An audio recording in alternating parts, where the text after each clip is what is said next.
Ada beberapa jenis lafaz-lafaz istighfar yang ditulis oleh para ulama.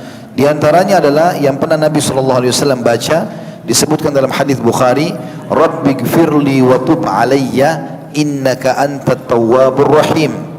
Rabbighfirli artinya ya Tuhanku, wahai penciptaku, ampunilah aku dan terimalah tobatku. Wa tub alayya, Rabbighfirli wa tub alayya innaka antat tawwabur rahim, sesungguhnya kau maha menerima taubat lagi maha penyayang.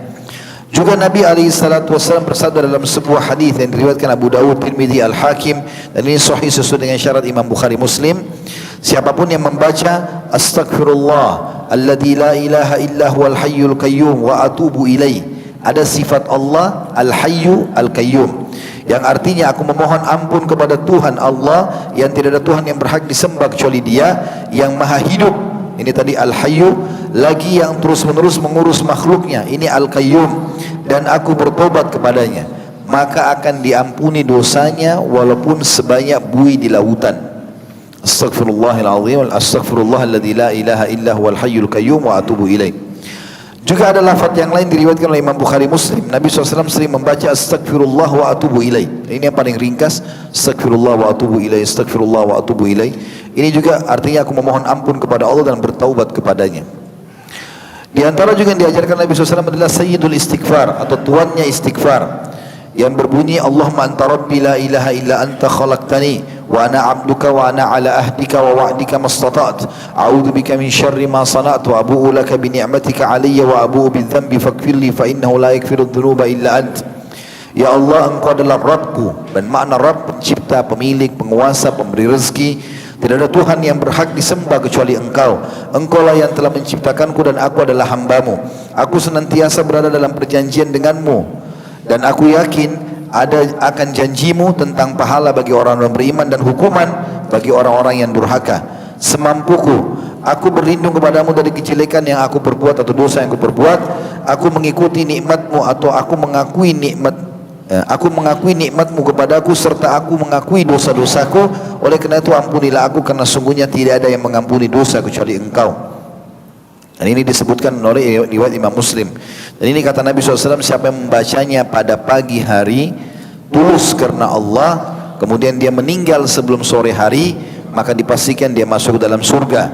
Dan siapa yang membacanya di malam hari walaupun cuma sekali, yakin dalam hatinya, maka kemudian dia meninggal sebelum pagi, dipastikan dia masuk ke dalam surga. Kondisi yang paling baik untuk beristighfar dan bertaubat adalah dianjurkan terutama setelah melakukan ibadah. Makanya setelah sholat ada lafaz Astaghfirullah, Astaghfirullah, Astaghfirullah, minimal atau dibaca oleh Nabi SAW 3 kali dengan lafaz itu, Astaghfirullah, Astaghfirullah, Astaghfirullah. Juga selepas melakukan ibadah haji, sebagaimana Allah berfirman dalam surah Al-Baqarah 199, A'udzu billahi minasyaitonir rajim, tsumma afidu min haitsu afadan nas wastaghfirullah innallaha ghafurur rahim, innallaha ghafurur rahim. Kemudian bertolaklah kamu dari tempat bertolaknya orang-orang, yaitu padang Arafah, dan memohon ampunlah kepada Allah, sesungguhnya Allah Maha Pengampun lagi Maha Penyayang. Juga yang kedua, istighfar di akhir malam, dan ini sangat dianjurkan. Kalau seseorang bangun tengah malam, maka memperbanyak istighfar.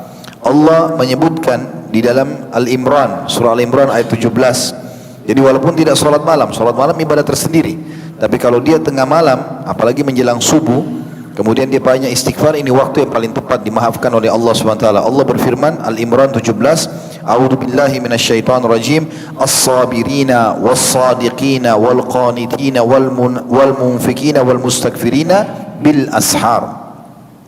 Orang-orang yang banyak bersabar, yang jujur, yang selalu taat, dan yang menafkahkan hartanya di jalan Allah, dan yang memohon ampun di waktu sahur atau akhir malam. Subhanallah, saya berapa kali membaca ayat ini belum sempat engah tentang masalah makna ashar. Saya berpikir orang beristighfar di waktu kapan saja gitu. Saya pernah duduk di Masjidil Haram menunggu menjelang subuh, lagi rame-ramenya orang gitu. Kemudian ada satu orang sudah tua, berjenggot putih sekali. Saya melihat orang ini dari jauh, dia jalan, dia lagi ngomong, tapi saya tidak dengar apa yang dia ucapkan dari keramaian orang-orang. Setiap orang seperti ini dilewatin sama dia, dia ngomong, dia lewat lagi, dia ngomong lagi, sepanjang jalan Masjidil Haram itu. Sampai dia lewat di depan saf kami.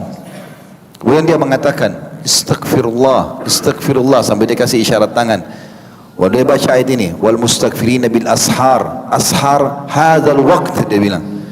Dia bilang istighfarlah kepada Allah, istighfar kepada Allah, karena Allah mengatakan dan orang-orang yang beristighfar di waktu ashar. Dan ingatlah, ashar itu adalah sekarang, itu pada saat menjelang subuh. Jadi subhanallah, Allah kadang-kadang memberikan kita ilmu juga dari orang-orang yang saleh, yang mengamalkan dari amal-amal itu. Allah juga menyebutkan dalam surah Az-Zariyat ayat 17 sampai ayat 18, a'udzubillahi minasyaitonir rajim, kanu qalila minal laili ma yahja'un wa bil ashari hum yastaghfirun. Mereka sedikit sekali tidur di malam hari, dan di akhir-akhir malam mereka memohon ampun kepada Allah. Dan telah disebutkan juga dalam tafsir firman Allah SWT tentang kisah Nabi Yaqub alaihissalam dalam surah Yusuf ayat 98, a'udzubillahi minasyaitonir rajim, qala sawfa astaghfiru lakum rabbi innahu huwal ghafurur rahim. Yaqub berkata kepada anak-anaknya, aku akan memohonkan ampun bagi kalian kepada Rabbku, sesungguhnya dialah yang maha pengampun lagi maha penyayang. Beliau menunda istighfar sampai akhir malam. Yang menjadi sebab keutamaan waktu itu adalah bahwa Allah SWT mengabulkan doa pada waktu tersebut, memberikan orang yang meminta dan mengampuni orang-orang yang memohon ampun. Jadi Yaqub alaihissalam mengatakan, saya akan mohon ampun untuk kalian, tapi saya akan tunggu di waktu malam untuk khusus memohon ampun untuk kalian. Ini sejalan dengan hadis Abu Hurairah radhiyallahu anhu bahwasanya Nabi SAW bersabda, Rabb kita turun pada malam ke langit, ya, setiap malam ke langit dunia, ketika hanya tersisa sepertiga malam yang terakhir, dia berfirman, barang siapa yang berdoa kepadaku, maka aku akan memberikan atau kabulkan. Barang siapa yang meminta ampun kepadaku atau meminta kepadaku, aku akan penuhi. Dan barang siapa yang memohon ampun kepadaku, aku akan ampuni. Dari hadis Khalid bin Ma'dan juga Allah SWT berfirman dalam hadis qudsi, inna habba ibadi ilayya al-mutahabbuna bihubbi al-muta'allaku qulubuhum bil masajid wal mustaghfirina bil ashar. Kita tutup dengan poin ini, salat Isya dulu insyaallah. Artinya hadis ini adalah, sesungguhnya hambaku, kata Allah SWT, yang paling aku cintai adalah yang saling mencintai dengan cintaku. Maksudnya orang mukmin mencintai mukmin yang lain karena ibadahnya. Kita mencintai, oh karena ini orang soleh, kita cintai dia, kita bantu dia, kita berikan apa saja, pokoknya kita berbaik sama dia karena kita tahu dia orang dekat sama Allah.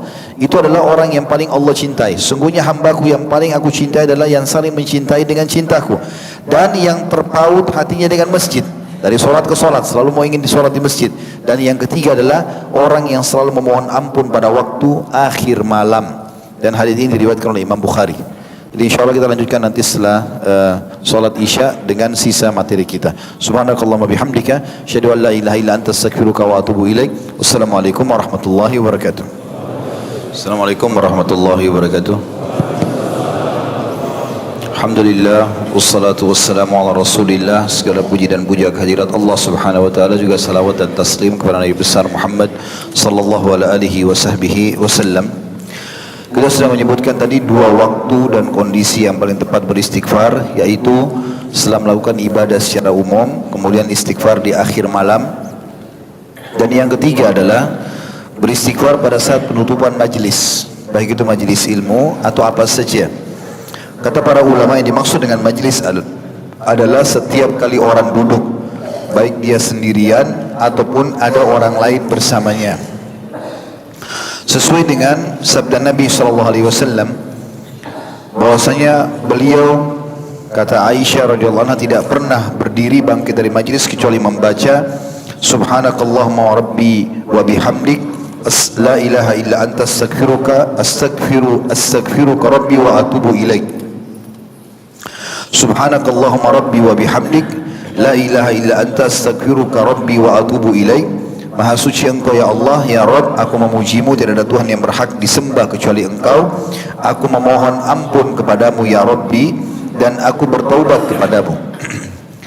Lalu aku bertanya, kata Aisyah, wahai Rasulullah, betapa seringnya Anda membaca doa ini apabila akan bangkit? Jadi walaupun Nabi duduk sendiri membaca ini juga, apalagi kalau sedang rame-rame termasuk majlis ilmu. Maka beliau menjawab, la yakuluhunna min ahadin hina yakumu min majlisihi illa ghufira lahu ma kana minhu fi dzakal majlis. Tidaklah seseorang mengucapkan ketika bangkit dari majlisnya kecuali diampuni semua dosa-dosanya yang ada dalam majlis tersebut. Kata ulama, maksud dalamnya adalah Apa yang dia lihat, apa yang dia dengar, apa yang dia ucapkan, apa yang didiskusikan, apa yang difikirkan, apa yang diprogramkan, semuanya masuk dalamnya, akan dimaafkan oleh Allah Subhanahu wa taala tentunya kalau dia membaca ini. Sebagian ulama mengatakan dengan memohon ini pada saat bubar dari majlis, berarti sama saja seseorang memohon agar diampuni dosanya yang sudah dilakukan pada saat majlis itu, dan dosa yang akan dia lakukan kalau dia programkan. Kalau dia baca ini, bukan mustahil Allah Subhanahu wa taala akan membatalkan niat buruknya kalau dia niat buruk. Kapan dia duduk dalam sebuah majlis dia niat buruk, maka Allah akan batalkan niat buruknya itu dengan membaca kafaratul majlis ini. Kemudian keadaan yang keempat, memohon ampunan bagi orang yang sudah meninggal. Tadi kalau memohon ampun buat diri sendiri, ya. Kalau orang meninggal pun boleh dimohonkan ampun. Nabi SAW ketika selesai mengubur jenazah selalu mengucapkan istaghfiru li akhikum wasalu lahu bitathbit fa innahu al-ana yus'al. Mohonlah atau mintalah ampun kepada atau bagi saudara kalian ini, dan mintakanlah keteguhan agar lisannya bisa menjawab para malaikat, dan juga karena dia sekarang akan ditanya. Allah Subhanahu wa taala teman-teman dengan kemahamurahannya tidak hanya memberikan kesempatan kita untuk memohon ampun dan beristighfar sehingga dia memaafkan kita, dan akhirnya terbukalah segala macam pintu-pintu rezeki yang dia janjikan, tapi Allah juga menyiapkan makhluk-makhluknya yang lain yang memohon ampun buat kita. Di antaranya adalah ciptaan Allah yang mulia, para malaikat. Malaikat itu setiap harinya memohon ampun kepada Allah untuk orang-orang beriman. Sebagaimana Allah menjelaskan di dalam Al-Quran, di dalam surah Al-Mu'min ayat 7. A'udzu billahi minasyaitonir rajim. Alladzina yahmiluna al-arsya wa man hawlahu yusabbihuna bihamdi rabbihim wa yu'minuna bihi wa yastaghfiruna lilladzina amanu. ويستغفرون للذين آمنوا ربنا وسعت كل شيء رحمة وعلما فاغفر للذين تابوا واتبعوا سبيلك وقهم عذاب الجحيم. Malaikat-malaikat yang memikul singgasananya Allah, arsy, dan malaikat yang berada di sekelilingnya bertasbih memuji Rabb mereka, dan mereka beriman kepada Allah serta meminta ampun bagi orang-orang beriman, seraya mengucapkan, ya Rabb kami, rahmat dan ilmu meliputi segala sesuatu, maka berilah ampunan kepada orang-orang yang bertaubat dan mengikuti jalanmu, dan perihalalah mereka dari siksa neraka yang menyala-nyala. Juga disebutkan di dalam firman Allah surah Asy-Syura ayat 5 bahwasanya Allah memerintahkan para malaikat untuk memohon ampun bagi orang beriman. A'udzu billahi minasyaitonir rajim. Takadus samawati yatafattarna min fawqihim wal malaikatu yusabbihuna bihamdi rabbihim wa yastaghfiruna liman fil ard ala innallaha wal ghafurur rahim. Hampir saja langit itu pecah dari sebelah atas karena kebesaran Allah, dan malaikat-malaikat bertasbih serta memuji Rabb-nya dan memohon ampun bagi orang-orang yang berada di bumi. Ingatlah bahwa sesungguhnya Allah dialah yang maha pengampun lagi maha penyayang.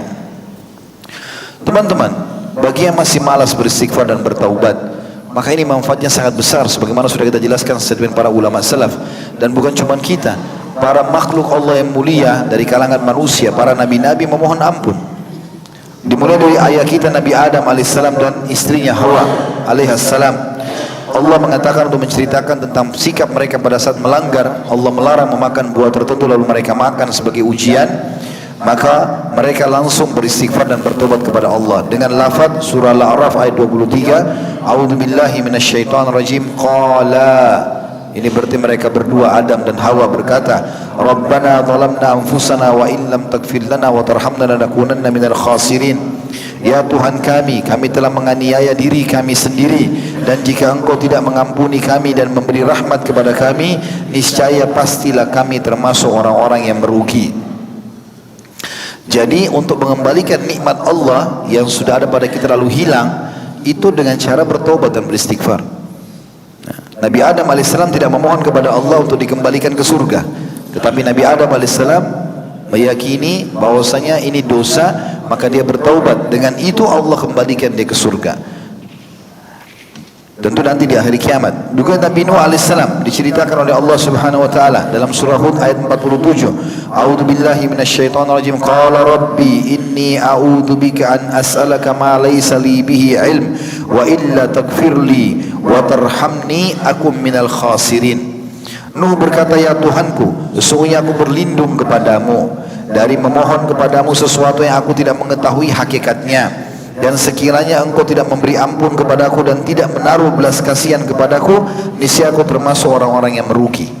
Jadi Nabi Nuh alaihissalam pada saat Allah subhanahu wa ta'ala melarang dia memohon ampun buat anaknya yang meninggal dalam keadaan kafir, maka dia pun memohon maaf kepada Allah subhanahu wa ta'ala, karena beliau menyadari kalau itu adalah kesalahan. Allah sudah larang, maka tidak boleh dilanggar. Begitu juga diceritakan tentang Ibrahim alaihissalam yang berkata dalam surah Asy-Syu'ara ayat 82, a'udzubillahi minasyaitonir rajim, walladzi atma'u an yaghfira li khati'ati yaumaddin. Demi zat atau dan zat Allah yang amat aku inginkan akan mengampuni kesalahanku pada hari kiamat nanti. Begitu juga dengan kisah para nabi-nabi yang lainnya cukup banyak, tapi kita cukupkan dengan kisah Nabi Muhammad SAW, di mana Allah subhanahu wa ta'ala juga menyebutkan tentang masalah istighfarnya Nabi SAW. Dalam surah An-Nasr ayat 3, Allah mengatakan dan memerintahkan nabinya untuk memohon ampun, fasabbih bihamdi rabbika wastaghfir innahu kana tawwaba. Maka bertasbihlah dengan memuji Tuhanmu hai Muhammad, dan mohonlah ampun kepadanya, sesungguhnya dia adalah maha penerima taubat. Kata ulama, dari surah An-Nasr ini diambil pelajaran bahwasanya memohon ampun dan bertobat bukan hanya sekedar kalau orang ada dosa, tetapi pada saat Allah berikan nikmat pun sebagai bentuk syukur kita memohon ampun kepada Allah. Khawatirnya jangan sampai nikmat itu kita tidak syukuri sehingga menjadi dosa, yang tadinya nikmat bisa berubah menjadi dosa. Begitu juga firman Allah memerintahkan Nabi Muhammad SAW dalam surah Muhammad ayat 19, a'udzubillahi minasyaitonir rajim, wastaghfir li dzambika walil mu'minina wal mu'minat wallahu ya'lamu mutaqallabakum wa mathwaakum, yang artinya, dan mohonlah ampunan bagi dosamu hai Muhammad dan bagi dosa orang-orang mukmin laki-laki dan perempuan, dan Allah mengetahui tempat kamu berusaha dan tempat tinggalmu. Juga Nabi SAW mengatakan di dalam hadis-hadis yang masyhur, di antaranya, wallahi inni la astaghfirullah wa atubu ilaihi fil yaumi aktsara min 70 marrah. Ketahuilah, kata Nabi SAW, demi Allah aku sungguh beristighfar dan bertobat kepada Allah dalam sehari lebih dari 70 kali. Dan hadis ini tentu hadis sahih diriwayatkan oleh Imam Bukhari. Kalau Nabi SAW saja yang sudah jelas diampuni dosanya yang lalu dan yang akan datang, memohon ampun kepada Allah, bagaimana dengan kita? Kalau ada yang bertanya apakah Nabi SAW melakukan pelanggaran, pernah disebutkan dalam beberapa kisah, tapi para nabi-nabi itu kalau melakukan kesalahan ditegur oleh Allah, langsung diluruskan dan langsung diterima taubatnya, karena mereka langsung kembali kepada Allah subhanahu wa ta'ala. Seperti kasus misalnya pada saat Nabi SAW mengharamkan madu, ya, pernah terjadi, Aisyah mengatakan kepada Nabi SAW bahwasanya mulut anda bau ya Rasulullah, padahal Nabi SAW hanya makan madu saja karena ada kecemburuan pada istri yang lain. Maka akhirnya Nabi SAW pun pergi ke pinggir Madinah lalu memikirkan masalah itu. Setelah itu ada sahabat yang lewat mengatakan, ya Rasulullah ada apa? Kata Nabi SAW, hari ini aku haramkan madu. Allah langsung menegur Nabi SAW dalam surat Tahrim ayat 1. Hai Nabi, kenapa kau berani-berani mengharamkan apa yang telah Allah halalkan hanya untuk mencari ridho istri-istrimu? Tapi di sini Allah SWT tegur untuk menjadi pelajaran langsung buat umatnya, dan Allah maafkan. Seperti itulah. Makanya di sini firman Allah dikatakan, hai Nabi, beristighfarlah atau memohon ampunlah atas dosa-dosamu dan juga orang-orang beriman, ya. Tapi di sini bukan berarti Nabi SAW sengaja melakukan pelanggaran, ya. Nabi SAW orang yang paling menjaga diri dalam ketaatan, tetapi terlintas dalam kehidupan beliau hal-hal yang menjadi pelajaran bagi umat ini. Juga kata para sahabat, Ibnu Umar berkata radhiyallahu anhu, kami pernah menghitung ucapan Rasulullah SAW dalam satu majlis, selalu beliau ucapkan, Rabbighfirli wa tub alayya innaka antat tawwabur rahim. Wahai Tuhanku, ampunilah aku dan terimalah tobatku, sesungguhnya Engkau maha menerima tobat lagi maha penyayang. Dalam satu majlis bisa sampai 100 kali. Hadis ini sahih diriwayatkan oleh Imam Muslim. Juga Nabi SAW sering mengucapkan dalam doanya yang masyhur, Allah maghfirli khati'ati wa jahli wa israfi fi amri wa ma anta alamu bihi minni.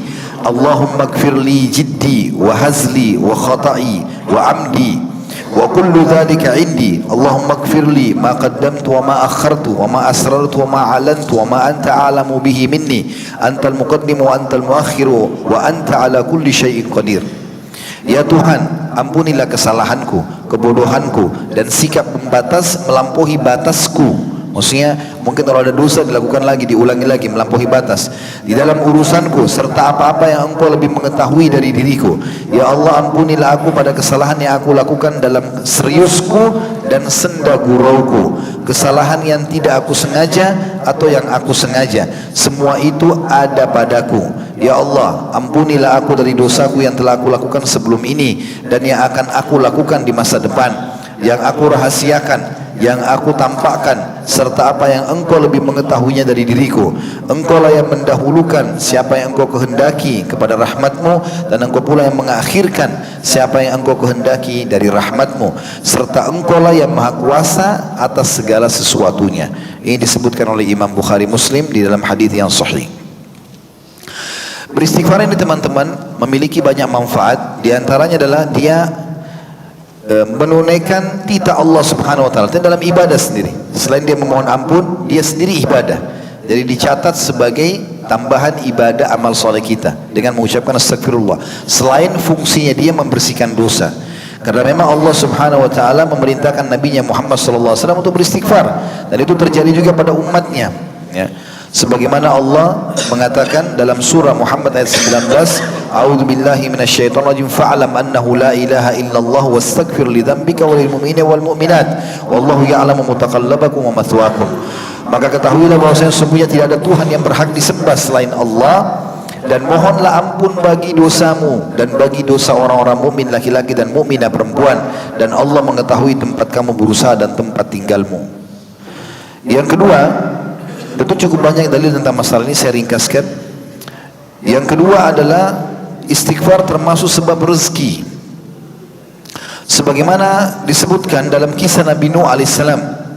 Pada saat beliau mau menjanjikan dan mendakwahi kaumnya supaya mau bertobat dan kembali ke jalan Allah, mereka selalu datang tiap hari ke patung-patung dan memohon kepada patung-patung tersebut. Maka Nabi Nuh berkata dalam surah Nuh ayat 10 sampai ayat 12, A'udzu billahi minasyaitonir rajim, faqultu astaghfiru rabbakum innahu kana ghaffara yursilis samaa 'alaikum midrara wa yumditkum bi amwalin wa banina wa yaj'al lakum jannatin wa yaj'al lakum anhara. Yang artinya, maka aku katakan kepada mereka, mohonlah ampun kepada Tuhanmu, sesungguhnya Dia Maha Pengampun. Niscaya Dia Allah akan mengirimkan hujan kepadamu yang lebat dan memperbanyak harta juga anak-anakmu, dan mengadakan untukmu kebun-kebun, dan mengadakan pula untukmu sungai-sungai. Allah juga menceritakan tentang nabinya Hud alaihissalam di dalam surah Hud ayat 52. A'udzu billahi minasyaitonir rajim.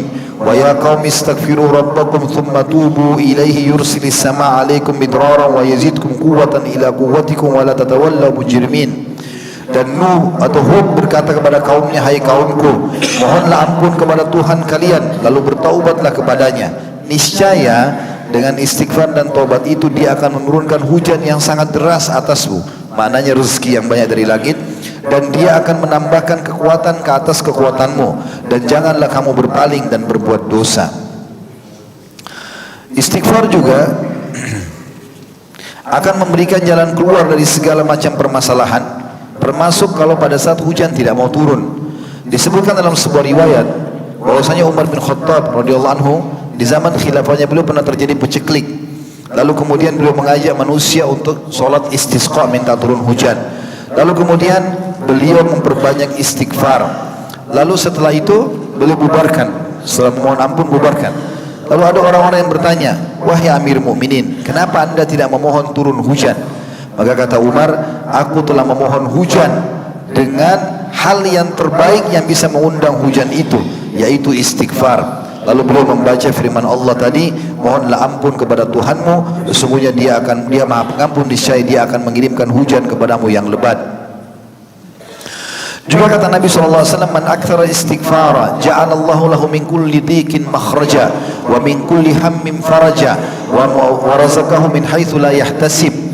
Siapa atau barang siapa memperbanyak istighfar, jadi banyak, bukan 1-2 kali, tapi rutin lisannya mengucapkan itu. Ya, kalau bahasa saya biasa di pengajian, 2 kalimat zikir ini luar biasa. Alhamdulillah, astagfirullah. Ini luar biasa. Alhamdulillah memperbanyak nikmat, istighfar mengampuni dosa.